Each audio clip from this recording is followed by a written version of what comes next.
Boa noite, eu me chamo Daniele e estes são a Amanda e o Elvis.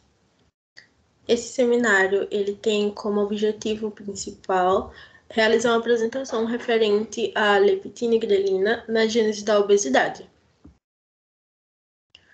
A obesidade é um distúrbio metabólico que envolve o excesso da gordura corporal. Fatores que podem levar ao surgimento da obesidade são caracterizados como endógenos e exógenos. Os endógenos têm determinação genética, que são os fatores endócrinos e metabólicos. Os exógenos, eles são influenciados por fatores externos, sejam de origem comportamental ou ambiental. Os fatores exógenos, eles caracterizam cerca de 98% de uma influência maior nos casos originários da obesidade. Ela é uma doença multifatorial e pode envolver fatores comportamentais, culturais, genéticos, fisiológicos ou psicológicos. Ela é de uma etiologia difícil de identificar, visto que ela possui uma interação complexa entre todos esses fatores. Vamos lá, leptina. A leptina é um hormônio responsável pelo controle da ingestão alimentar. Ela atua diretamente nas células neuronais do hipotálamo. A ação da leptina nos mamíferos, ela promove a sensação de saciedade e o aumento do gasto energético. Ela é produzida principalmente no tecido adiposo, ou seja, ela não é só no tecido adiposo, mas também é produzida na glândula mamária, no músculo esquelético e no epitélio gástrico. O seu pico de produção ocorre durante a noite e nas primeiras horas da manhã. É por isso que geralmente a gente acorda sem fome. A leptina, além do seu papel no metabolismo, ela também controla o sistema imune, reprodutor e sistema cardiovascular. Sobre as perturbações dos níveis, podemos ver no quadro 1 que o que influencia não são apenas fatores orgânicos, mas também fatores ambientais. Como, por exemplo, exposição ao frio, qualidade de sono e algumas catecolaminas. Nós podemos ver aí que o aumento da insulina e o aumento nos níveis de leptina estão diretamente ligados. E ambos os aumentos podem causar crises metabólicas, como, por exemplo, a que eu vou falar no próximo slide. Nós podemos ver na figura 1 que foi comprovado em animais de laboratório obesos, esses que apresentam baixos níveis de leptina, que os baixos níveis de leptina, eles estão diretamente ligados à hiperfagia e à inibição do neuropeptídeo Y. A hiperfagia, ela faz com que, no caso, o rato, ele coma sem ter fome. E a respeito da inibição do neuropeptídeo Y, que é uma das células neuronais do hipotálamo, ele afeta diretamente na saciedade. Sobre a figura 2, nós podemos ver que alterações dos receptores estão diretamente ligadas ao excesso de leptina, também causando um problema na célula neuronal neuropeptídeo Y, que afeta diretamente na saciedade.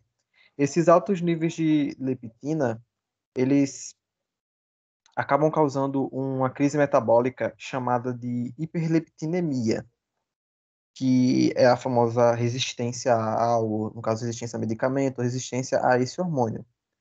E essa resistência acontece através do feedback negativo, porque geralmente em pessoas ou indivíduos obesos, há um excesso de tecido adiposo. Por mais que a leptina não seja produzida apenas no tecido adiposo, mas em si, uma grande maioria, ela é produzida no tecido adiposo, ou seja, o excesso de tecido adiposo faz com excesso de leptina, faz com que o feedback negativo corrija esse excesso de leptina e corrige criando resistência. Nesse caso, a leptina não será mais tão eficaz da forma que ela deveria ser. A concentração, respondendo, na verdade, a essa pergunta, se pessoas obesas não deveriam ter saciedade facilmente. A concentração massiva de leptina, ela não depende apenas do tamanho do tecido, como eu falei. porque foram feitos experimentos e quando reduziram 10% do tecido, 53% de leptina também foi reduzido. Ou seja, não depende apenas disso. Outros fatores também estão envolvidos.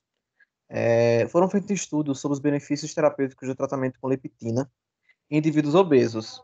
E esses estudos são, na verdade, muito controversos, já que o Friedman ele fez um experimento verificando tanto indivíduos obesos quanto indivíduos que têm alimentação saudável, administrando leptina, e foi verificado que os indivíduos que têm alimentação saudável apresentaram uma perda significativa de peso, e diferente de alguns indivíduos obesos, já que a hiperleptinemia ela não acontece com todos, mas com alguns.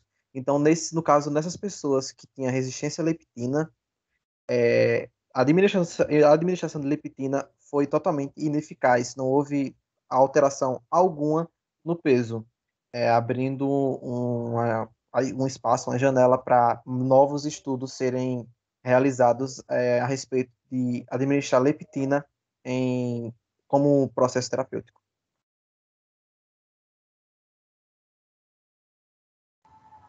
Grelina. A grelina é um hormônio responsável pela sensação de fome. Ela é produzida no trato gastrointestinal pelas células do GR. E na figura 3 mostra seu mecanismo de ação, que é bastante simples. Quando o nosso corpo tem seus níveis de nutrientes caindo, quando eles começam a cair, o nosso corpo percebe. Em seguida, ele começa a liberar grelina, que vai estimular vias no cérebro e também vai estimular o intestino, fazendo com que haja uma maior produção de saliva e que o nosso olfato fique sensível. E em seguida, o indivíduo vai buscar o alimento. A grelina, como vocês observam aí, ainda nessa figura 3, não é só responsável pela sensação de fome, ela também é responsável pela liberação de GH, sistema cardiovascular, sistema metabólico, e no sistema cardiovascular, ela vai influenciar para que haja um bom funcionamento do coração, e no sistema metabólico vai influenciar o metabolismo da glicose. A grelina ela é um estimulador muito importante da liberação de GH nas células somatotróficas. Apesar do nome ser complicado, essas células se resumem basicamente a produzirem o hormônio GH, que é o hormônio do crescimento, no hipotálamo e na hipófise. Pode passar o slide. Envolvida na regulação a curto prazo do balanço energético. Esse balanço energético ele está bem representado aí nessa imagem que representa esse equilíbrio entre a ingestão e o gasto. Em caso de pessoas obesas, a ingestão vai ser maior e o gasto vai ser menor.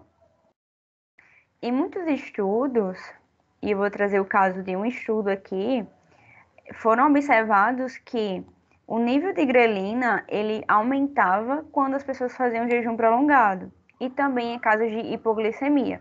E diminuíam quando as pessoas faziam a refeição, ou seja, após a refeição, ou quando era administrado de forma intravenosa a glicose. Um fato interessante é que muitas pessoas obesas costumam fazer jejum prolongado como uma forma de perder peso, por acharem que, pelo simples fato de não estarem comendo, vão ajudar na perda de peso.